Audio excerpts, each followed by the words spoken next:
নিজের মতন বলি। আমি তোমার কাছে এসছিলাম একটা কথা জিজ্ঞেস করবো বলে। তুমি একটু বুদ্ধি বিবেচনা করে আমাকে একটু বলো তো, যে আমি ঠিক করলাম না ভুল করলাম। সেদিন একজনের সঙ্গে দেখা হলো, বুঝলেন? তা আমি তার কুশল জিজ্ঞেস করলাম, বললাম কি গো, কেমন আছো? শরীরটা তো তোমার অনেক খারাপ খারাপ লাগছে, কোনো অসুখ বিসুখ হয়নি তো? না, শরীরটা তোমার আগের থেকে অনেক খারাপ হয়ে গেছে। ও বাবা! বলাতে সে কি রিয়াক্ট করলো জানো? সে বলছে, হ্যাঁ তোমরা তো বলবেই, আরামে খাচ্ছ দাচ্ছ ঘুরে বেড়াচ্ছ, আমার মতন পরিশ্রম করো খাটাখাটনি করো, তাহলে বুঝতে পারবে তোমাদের 1 মাসে শরীর খারাপ হয়ে যাবে। আমি তো অবাক, যা, আমি তা কুশল জিজ্ঞেস করলাম আর সে তার নিজের মতন করে বলে গেল। আমি অন্যায়টাই বা কি বললাম, ভুলটাই বা কি বললাম, সেটাই তো আমি বুঝতে পারছি না।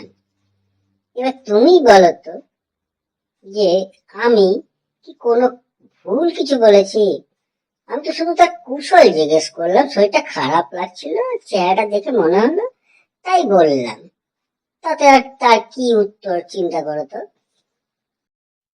শোনো, তাহলে তোমাকে এ ব্যাপারে একটা গল্প বলি।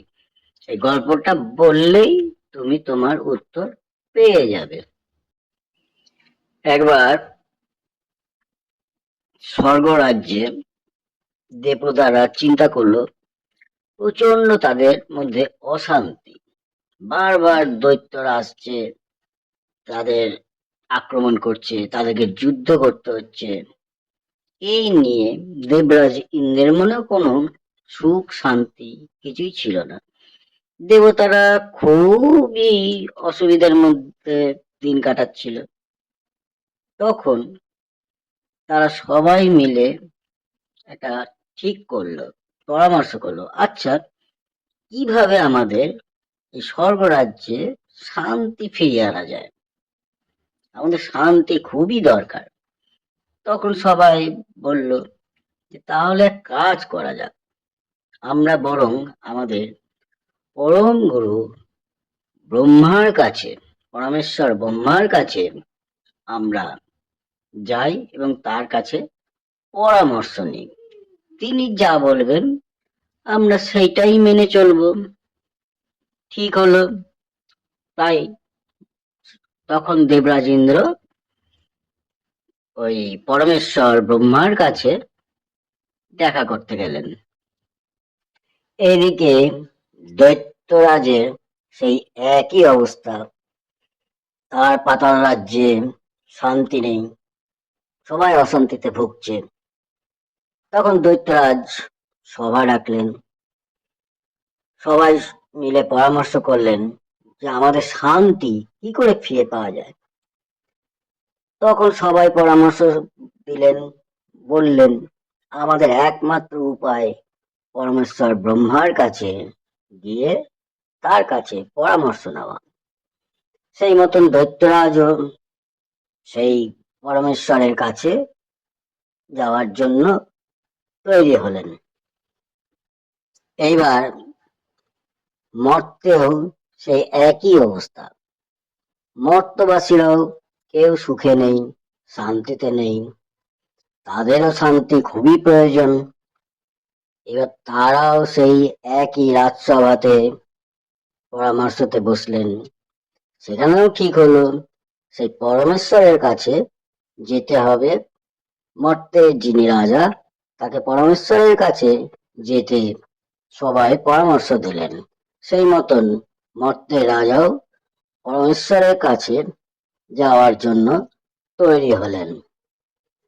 সকলে মিলে তখন পরমেশ্বর ব্রহ্মার কাছে যে উপস্থিত হলেন। এবার তিনজনই দেখলেন যে তখন পরমেশ্বর ধ্যানমগ্ন অবস্থায় আছেন। তখন তারা তিনজনই সেই ব্রহ্মার সামনে দাঁড়িয়ে অপেক্ষা করতে থাকলেন পরমেশ্বরের ধ্যান ভঙ্গ হলেই তারা তাদের সমস্যার কথা তাদের প্রভুকে নিবেদন করবেন। তারপর প্রভু যে নির্দেশ দিবেন সেই পথেই তারা চলবেন। তারপর পরমেশ্বর ব্রহ্মার ধ্যান ভঙ্গ হলো। তিনি নিমীলিত চক্ষে সামনে তিনজনকে উপস্থিত দেখতে পেলেন। তিনি তখন বললেন যে, বৎস, তোমরা কি জন্য এসছো? তোমাদের সমস্যার কথা আমাকে জানাও। তখন তিনজন তাদের সমস্যার কথা জানালেন। বললেন, প্রভু, আমরা খুব অশান্তিতে আছি। আমাদের শান্তি কিভাবে ফিরে আসবে সেইটাই আমাদেরকে প্রভু জানান। এর সমস্যা সমাধানের উপায় কি আছে? আপনি যদি বলে দেন তাহলে আমরা খুবই উপকৃত হব এবং আমরা আপনার নির্দেশ অনুযায়ী সেই পথেই চলব। তখন পরমেশ্বর ব্রহ্মা হাত তুলে আশীর্বাদ করে বললেন, দ ব্যাস। তারপরে তিনি আবার ধ্যানে মগ্ন হয়ে গেলেন।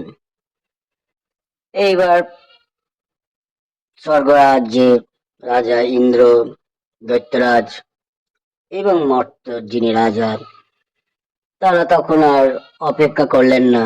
দেখলেন যে পরমেশ্বর আবার ধ্যানমগ্ন হয়েছে। শুধুমাত্র দ বলে তো তিনি ধ্যানমগ্ন হয়ে গেলেন। এবার তারা ফিরে এলেন। ফিরে এসে এই দয়ের মানেটা কি সেইটা নিয়ে সলা পরামর্শ করতে থাকলেন।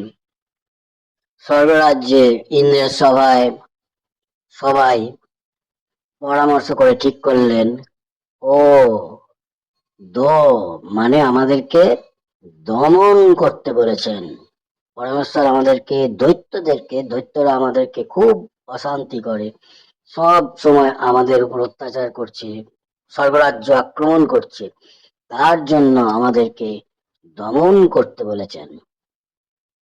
তারপর মর্তে, সেখানেও মর্তরাজ সবার সঙ্গে পরামর্শ করে চিন্তা করলেন এবং বললেন এর উপায়টা কি। সবাই পরামর্শ করে ঠিক করলেন, আমরা মানুষেরা খুব স্বার্থপর, আমরা অন্যের ব্যাপারে কোনো কিছু চিন্তা করি না।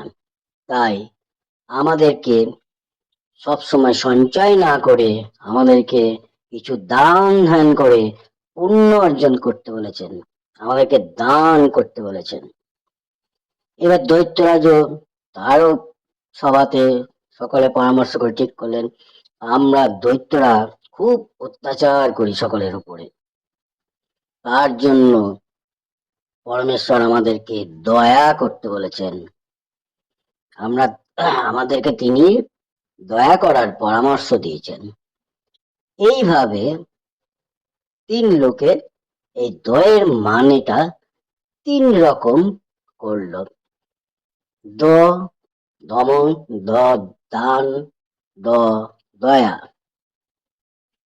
তাহলে এবার তুমি বুঝতে পারছো যে তিন জায়গায় তিন ব্যক্তির কাছে দয়ের মানে তিন রকম হয়ে গেল। সেই রকম তুমি তোমার জীবনে কিভাবে জীবন নির্বাহ করবে সেটা তোমার উপরই নির্ভর করছে। তুমি কিভাবে চলবে, কিভাবে জীবন নির্বাহ করবে। তারপর তুমি যে কথাটা বললে, এক একটা ব্যক্তির কাছে এক একটা কথার মানে এক এক রকম হয়ে যায়। তারা তাদের নিজের মতন করে সে কথা তারা মানে করে।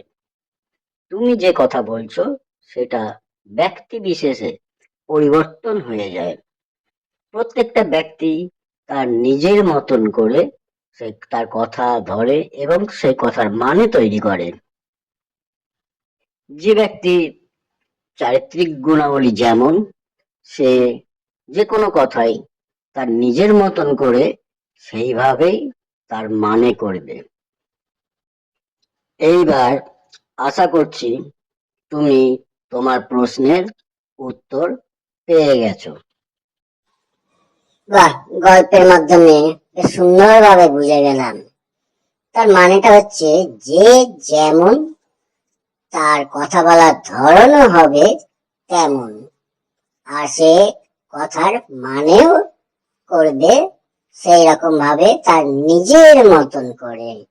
ঠিকই বলেছো তুমি।